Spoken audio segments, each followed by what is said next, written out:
ଆମେ ପାଖକୁ ଖାଦ୍ୟ ଖାଇବା ଖାଦ୍ୟ ଖାଇବା ସବୁ କରିବା କିନ୍ତୁ ପରିବେଶ ସୁରକ୍ଷା ନ ରହିବ କମ କରିଦିଅ ନାଇଁ ପରିବେଶ ଯଦି ସୁରକ୍ଷା ନ ରହିବ ତାହେଲେ ଆମକୁ ନିଶ୍ଚିତ ରୂପେ ରୋଗ ହବ।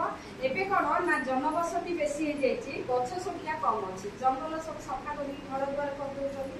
ହେଲେ ଆମର ଯୋଉ ଶତକଡ଼ା 21% ଅମ୍ଳଜାନ ରହିବା କଥା ସେଇଟା ଏବେ ଆଉ ନାହିଁ, ରହୁନି।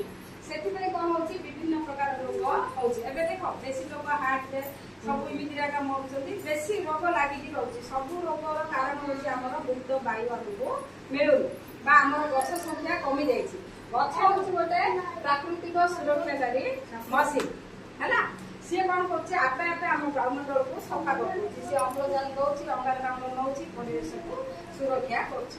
ତେଣୁ ଆମେ ଆଜି ସମସ୍ତେ ଏଠି କଣ କରିବା, ଶପଥ ନବା ଯେ ଗୋଟେ ଗୋଟେ ଗଛ ଲଗେଇବା, ନିଜ ପାଇଁ ନହେଲେ ବି ମା ପାଇଁ ଲଗେଇବା ହେଲା।